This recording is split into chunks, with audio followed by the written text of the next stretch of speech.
नमस्कार दोस्तों। आज मैं आपको सुनाने जा रही हूँ। बेटे ने बूढ़े पिता को डंडे से पीट कर धक्के मारकर घर से निकाला तो पोते ने लिया ऐसा बदला कि माँ बाप के होश ठिकाने आ गए। प्रताप जी के घर से आज आधी रात को उनके चीखने पुकारने की करुण आवाज आ रही है। आज इन्हीं पर उन्हीं की बहू सीमा ने चोरी का झूठा इल्जाम लगाया है और अपने पति से पिटवाया भी है। तभी घर के अंदर से सीमा की आवाज आती है, अजी इन्हें मारने से कुछ नहीं होगा, मार खाते खाते ये ढीठ हो गए हैं। इन्हें जो मन करता है वही करते हैं, क्योंकि इनको पता है ज़्यादा से ज़्यादा आप इनको मारेंगे और क्या होगा। तब प्रताप जी के बेटे राकेश ने कहा, तो फिर क्या करूं जिससे ये बूढ़ा सुधर जाए।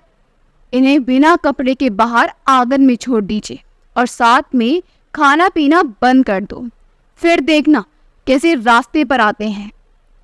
ठीक कह रहे हो सीमा, इस ठंड में बिना कपड़े के रहेंगे ना तो अकल ठिकाने आ जाएगी। राकेश ने गुस्से में तमतमाते हुए जोर से डंडे को नीचे पटकते हुए कहा, पता है सीमा, कितने बन से मैं तुम्हारे लिए रबड़ी लाया था और ये पूरे के पूरे झट से चट कर गया। बेचारे प्रताप जी बोले, बेटा मैंने तो रबड़ी के हाथ भी नहीं लगाया, मैंने तो बस तुम्हारी झूठी सब्जी खाई है।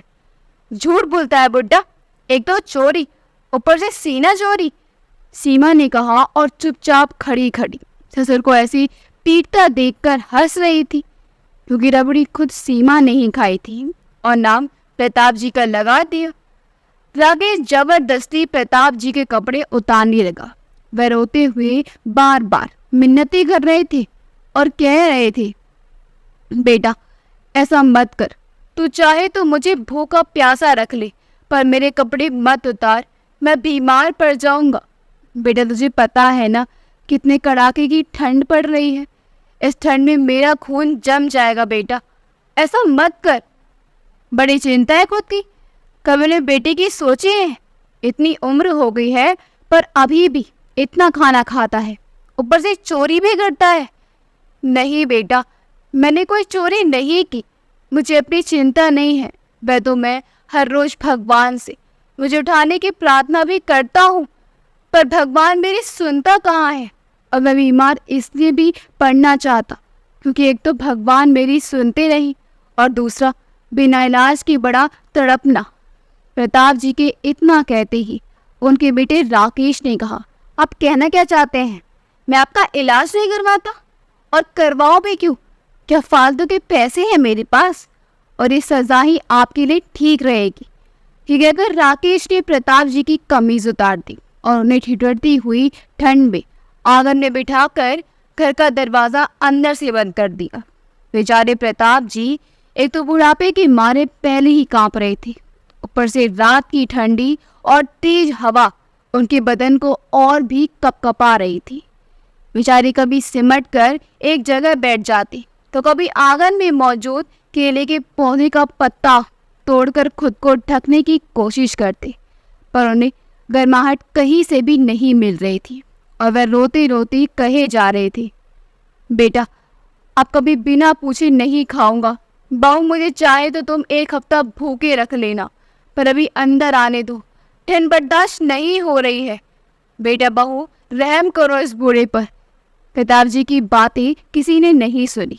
बेचारे आंगन का गेट खोलकर सड़क पर भागने लगे जिससे कि उन्हें गर्माहट मिले, पर एक बूढ़ा कितना तेज भाग सकता है। दौड़ते दौड़ते उन्हें एक पेड़ के नीचे फटी हुई कमीज सड़क पर धूल खाती हुई दिखी। उन्होंने उस फटी हुई कमीज को उठाकर झाड़ कर पहन लिया। कमीज जितनी फटी थी कि शायद वह उनके बदन को ढक भी नहीं पा रही थी। प्रताप जी अपनी किस्मत को देखकर बहुत ही रो रहे थे। उस गंदी शर्ट को पहनते हुए उनकी आंखों से आंसू की धार बहती जा रही थी। शरीर पूरी तरह से कांप रहा था। भरी जवानी में प्रताप जी की पत्नी उन्हें छोड़कर भगवान को प्यारी हो गई थी और छोटे से राकेश को छोड़कर चली गई थी। प्रताप जी जानते हैं कि किस तरह उन्होंने अकेले राकेश को पाला पोसा। यहाँ तक कि उन्होंने दूसरी शादी भी नहीं की, क्योंकि वो नहीं चाहते थे कि सौतेली माँ का अत्याचार राकेश को झेलना पड़े। इसलिए प्रताप जी ने कभी भी शादी नहीं की। अपने बेटे का पालन पोषण करके इस काबिल बना दिया कि वह आज अच्छी खासी नौकरी करने लगा। लेकिन आज वही किसी तीसरे के लिए उन पर इतने अत्याचार करेगा। खैर, दोनों बाप बेटे अपनी जिंदगी जी रहे थे, पर राकेश को धीरे धीरे प्रताप जी से चिढ़ होने लगी थी। अगर वह बीमार पड़ती तो राकेश उन्हें कमरे में बंद कर देता, कहीं आने जाने नहीं देता। एक दिन राकेश ने प्रताप जी से कहा, पापा, अब मैं आपकी और इस घर की जिम्मेदारी अकेले नहीं उठा सकता, तो इसलिए मैंने शादी करने का फैसला किया है। मैं सीमा नाम की लड़की से प्रेम करता हूँ, उसी से शादी करना चाहता हूँ। सीमा इस घर की जिम्मेदारी को बाखूबी संभाल लेगी। प्रताप जी ने उस वक्त कहा था, ये तो अच्छा सोचा है बेटा। उस वक्त भी प्रताप जी ने अपने बेटे को मना नहीं किया। उन्होंने उसकी इच्छा से उसकी पसंद की लड़की से शादी करा दी। उनके घर में सीमा उनकी बहू बनकर आई, और प्रताप जी तो पहले से ही घर का कामकाज किया करते थे। राकेश को कभी भी उन्होंने एक प्लेट तक धोने को नहीं दिया था। पूरे घर का काम काज, खाना पीना, सब कुछ प्रताप जी ही करते थे। उन्होंने सोचा कि बहू नई नई आई है, कुछ दिनों बाद काम शुरू करेगी, अभी के लिए वह खुद ये सब काम कर सकते हैं। लेकिन प्रताप जी की बहू उनसे काम करवाने की आदी हो गई। एक दिन प्रताप जी की बहू सीमा ने कहा, पापा जी, आपकी हरकतें देखकर तो लग रहा है कि मुझे सासू माँ की कोई कमी महसूस नहीं होगी। आपको तो रसोई का सभी काम आता है। सीमा की इस बात से प्रताप जी का खिलखिलाता चेहरा अचानक से एकदम मुरझा सा गया। उस दिन उनके बेटे राकेश ने कहा, पापा, अब ये सब नाटक खत्म हो गया हो तो रात के खाने का इंतजाम कर दीजिए। अब नई बहू आते ही तो रसोई में नहीं जाएगी ना। ये क्या कह रहे हो आप? आज तो क्या, इनके रहते मैं कभी भी रसोई में नहीं जाऊंगी। देखो, आपने मुझे यही वादा किया था ना। इस पर बेशर्मी से राकेश ने कहा, अरे हाँ बाबा, वैसे भी ये पूरे दिन घर पर और करेंगे क्या? तुम्हारे आराम में कोई खलल नहीं आएगा। प्रताप जी उन दोनों की बातें सुनकर हैरान थे। मन ही मन सोच रहे थे कि सालों बाद घर में लक्ष्मी का प्रवेश हुआ है, और कहाँ लक्ष्मी के मुंह से ऐसी बातें सुनने को मिल रही थी। समय बीतता गया और प्रताप जी अपने घर के रामू काका बनकर रहे। घर का काम हो या बाहर का काम उनके जिम्मे ही था। उनकी बीमारी में भी उनको आराम और सेवा नहीं मिलती थी। जब प्रताप जी के पोते आर्य ने जन्म लिया था, अब उसका भी सारा काम वही किया करते थे। एक दिन की बात है, प्रताप जी बाथरूम में फिसलकर गिर गए। उनका सिर दीवार पर जा लगा और वह फट गया। खून की धारा बहने लगी। वह खून को हाथ में दबाते हुए सीमा के पास आए और कहा, बहू, मेरा सिर बाथरूम में गिरने की वजह से फट गया है, मुझे डॉक्टर के पास ले चलो। सीमा ने कहा, आप गिरते पड़ते रहे और हम डॉक्टर के पास भागते रहे? पैसे जैसे पेड़ पर लगते हैं क्या? चुपचाप घर बैठो, मैं कुछ करती हूँ। पता नहीं भगवान इस मुसीबत को उठा क्यों नहीं लेते। ये बड़बड़ाती हुई सीमा अपने कमरे में जाती है और अपना एक दुपट्टा लाकर प्रताप जी के सर पर बांध देती है। प्रताप जी डर से छटपटा रहे थे। जब राकेश घर आया तो आर्य ने उसे सब कुछ बताया। नन्ना आर्य तब इतना कहाँ समझदार था। आर्य के बताने पर जब राकेश अपने पिता को देखने गया तो उसके होश उड़ गए। वह पहले प्रताप जी को अस्पताल ले गया, फिर उन्हें दवा और पट्टी कराकर घर ले आया और अपनी पत्नी सीमा से कहा, पागल हो गए हो क्या? सर फटकर खून निकल रहा है, ऐसे तो सारा खून बहाकर मर जाते। फिर सोचा है क्या होता? इस पर सीमा ने गुस्से में कहा, अरे मरता है तो मरे, मेरी बला से। इस आफत से तो मैं परेशान हो चुकी हूँ। इसने करवा ही दिया ना खर्चा, अब देखो इसे कैसे हुआ खर्चा वसूलती हूँ। अस्पताल से आकर प्रताप जी लेटे थे। काफी खून बह जाने की वजह से काफ़ी कमज़ोरी थी, पर ना तो उन्हें पूछने उनका बेटा राकेश आया और ना ही सीमा। वह भूख से तड़प भी रहे थे और अंत में थक कर उन्होंने सीमा को आवाज़ लगाई और रोटी देने के लिए कहा। रोटी? कौन सी रोटी? दवा में खर्चा हुआ है ना, उससे आपकी 3 दिन की रोटी तो गई। आप 3 दिन सिर्फ पानी पर गुजारा कर। प्रताप जी ने फिर कुछ नहीं कहा। सीमा सोच रही थी कि शायद भूखा रहकर ही वह चल बसे, पर कभी कभी मौत भी आसानी से नहीं मिलती है। वह अपनी भूख को दबाने के लिए अपना पेट दबाए बैठी थी, तो कभी पास में पड़े जग का पानी पी लेते और सोने की कोशिश करते, पर उस बुजुर्ग को राहत कहीं नहीं मिल पा रही थी कि तभी आर्य चुपके से आता है और दादाजी को दूध का गिलास पकड़ाकर कहता है, दादाजी, ये दूध मम्मी ने मुझे दिया है, मैं चुपके से आपके पास ले आया। आपको भूख लगी है ना, जल्दी से पी लीजिए, इससे पहले कि मम्मी को पता चले। आर्य की इस मदद से प्रताप जी और बिलखने लगे और कांपते हुए हाथों से वह दूध का गिलास पकड़कर उसे पीने लगते हैं।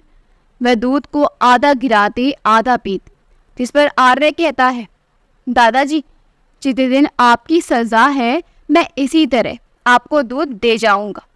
रोते हुए प्रताप जी ने कहा, बेटा, कहते हैं बच्चों की बातें भगवान जल्दी सुनते हैं। तुम कहो ना भगवान से इस बुढ़े को अपने पास जल्दी बुला ले। प्रताप जी की बातें सुनकर आर्य ने कहा, दादाजी, पापा मम्मी आपको बहुत सताते हैं ना, मैं भगवान से ये कहूँगा कि उन्हें सजा दे। इसी तरह अगले दिन जब आर्य दूध देने आया तो सीमा उसे देख लेती है, और फिर क्या था, उसके लिए भी प्रताप जी को उनके बेटे राकेश ने पीटा। इसी तरह डांट पटका कर मार खाते हुए समय बीतता है। धीरे धीरे आर्य बड़ा हो गया और फिर अपने दादाजी के लिए आवाज़ उठाने लगा। इसलिए राकेश ने पढ़ाई के बहाने आर्य को बाहर भेज दिया।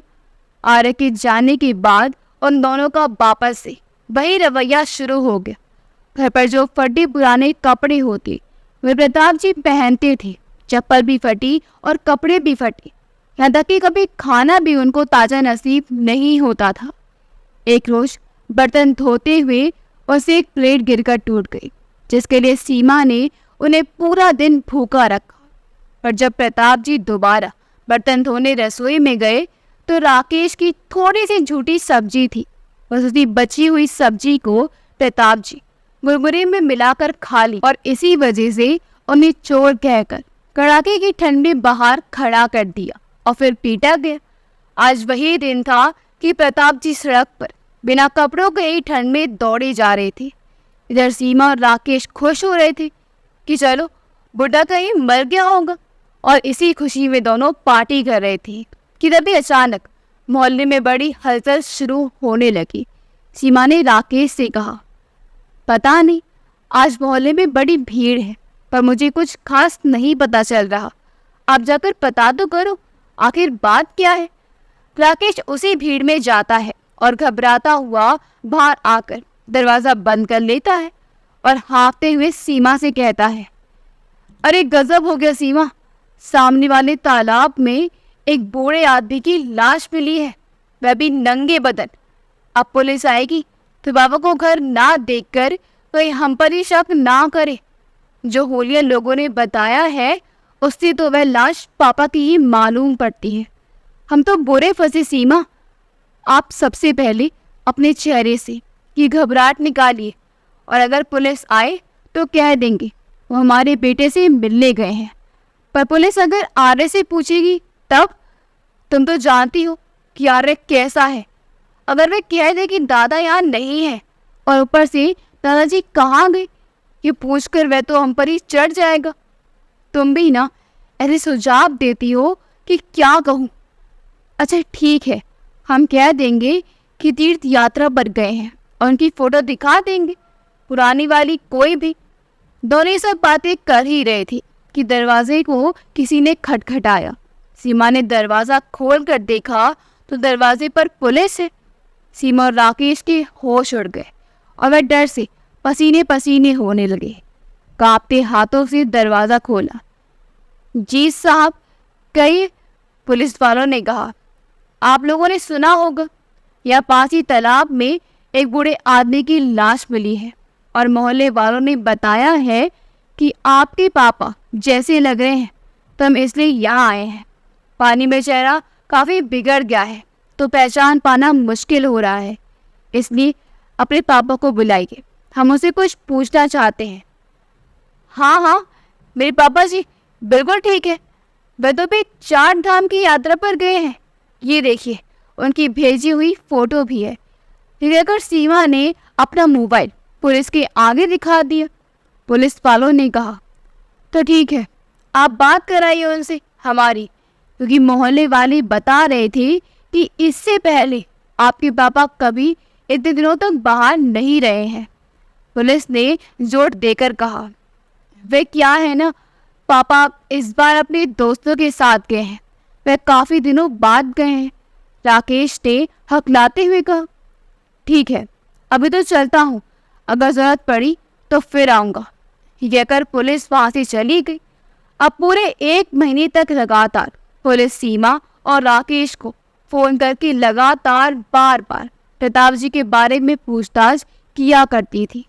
जब 1 महीना बीता तो एक दिन फिर से पुलिस प्रताप जी के घर आई और पूछताछ करने लगी। जैसे ही पूछताछ करके पुलिस वहाँ से जाने लगे, तभी राकेश और सीमा का बेटा आर्य, जो बाहर पढ़ाई करता था, वह मौके पर पहुँच जाता है और आकर कहता है, पापा दादाजी तीर्थ यात्रा पर कब गए और आपके पास उनकी फ़ोटो, ये फ़ोटो कहाँ से आई? ये तो दादाजी के सालों पुरानी फ़ोटो है, जब दादी जिंदा थी। ये तो तब की फ़ोटो है ना? ये क्या कह रहे हो? पुलिस वालों ने आर्य से पूछा। हाँ सर, मैं सही कह रहा हूँ। ये देखिए, जिस फोटो को इन्होंने आपको दिखाया वह तो आधी है, पूरी फ़ोटो तो मेरे पास है। ये देखिए, ये नहीं पूरी फ़ोटो। ठीक है, अगर आर्य अपनी फ़ोटो पुलिस के आगे बढ़ा देता है जिसमें प्रताप जी अपनी पत्नी विमला जी के साथ थे, तो इसका मतलब वह लाश आपके पिता की है। अब आप लोग सच बताने का कष्ट करेंगे या फिर अपने तरीके से बुलवाएं? पुलिस ने कहा। नहीं सर, हमें नहीं पता पापा उस तालाब में कैसे पहुंचे, हमने तो बस उन्हें घर से बाहर निकाला था। पता नहीं क्या हुआ, पापा उस तालाब तक कैसे पहुंच गए? सीमा लड़खड़ाती हुई आवाज़ में बोली। हाँ सर, हम तो उन्हें बस सज़ा देना चाहते थे ताकि वह आगे से चोरी ना करे। अपनी माँ और पापा की बातें सुनकर आर्य ने कहा। अच्छा, तो पापा दादाजी ने क्या चुराया था, ज़रा मैं भी तो सुनूं। आर्य, तू चुप रह, तू कुछ नहीं जानता। तेरे दादाजी मानसिक रूप से बीमार हो गए थे, वे जो करते थे उन्हें कुछ भी याद नहीं रहता था। कभी घर के पैसे चुराते थे तो कभी सामान, इसलिए हमने उन्हें सजा देने के लिए सोचा। अपने माँ बाप की बातें सुनकर आर्य ने पुलिस वालों से कहा। नहीं सर, ये लोग झूठ बोल रहे हैं, दादाजी बिल्कुल ठीक थे, मुझे पूरा यकीन है। इन लोगों ने उन्हें मारा है। आप इन्हें ले जाकर अपने तरीके से पूछताछ कीजिए, ये सब सच बता देंगे। अपने बेटे की बातें सुनकर सीमा एकदम से घबरा गई और बोली, नहीं रुक जा बेटा, तू ये क्या बोले जा रहा है? अपने माता पिता के साथ ऐसा करते हुए तुझे शर्म नहीं आती? आर्य ने कहा। कौन से माता पिता जिन्होंने मेरे दादाजी को तालाब में धक्का देकर मार दिया? तो मेरे माता पिता हो ही नहीं सकते। ले जाइए इंस्पेक्टर साहब इन दोनों को, मेरा इनसे कोई रिश्ता नहीं। इस पर सीमा बोल उठी। हमने कुछ नहीं किया, मैं सब सच बताती हूँ। कहकर सीमा उस दिन की सारी घटना बता देती है। इतना सब कुछ सुनने के बाद आर्य ने कहा, आ जाइए दादाजी। प्रताप जी जैसे ही गाड़ी से निकलकर बाहर आए, उन्हें जिंदा सही सलामत देखकर तो राकेश और सीमा की होश ही उड़ गई। आज से पहले वाले प्रताप जी नहीं थे, सूट बूट पहने एक सेठ की तरह लग रहे थे, ऊपर से आंखों पर काला चश्मा पहना था। अरे सर, आप यहाँ? उस पुलिस वालों ने पूछा। आप तो वही है ना जो कल वृद्धाश्रम का उद्घाटन करने गए थे और आपने 50 लाख की धनराशि और लोगों को दान दी थी। ये सुनकर तो सीमा और राकेश के आंखें फटी की फटी रह जाती हैं। और ये सब क्या है और कैसे हुआ? पापा, आप यहाँ मतलब फिर उस तालाब में, और ये सब क्या चल रहा है? राकेश ने चौंकते हुए पूछा। इस पर उसके बेटे आर्यन ने कहा, पापा ठहरो, जरा सब बताता हूँ, जरा दादाजी को सांस तो लेने दीजिए। उस रात जब आप दोनों ने दादाजी को घर से निकाला था, दादाजी ठंड से बचने के लिए सड़क पर भाग रहे थे, तो शर्मा अंकल ने उन्हें देख लिया और उन्हें इनकी हालत देखकर मैं समझते देर ना लगी कि यह आप लोगों की देन है।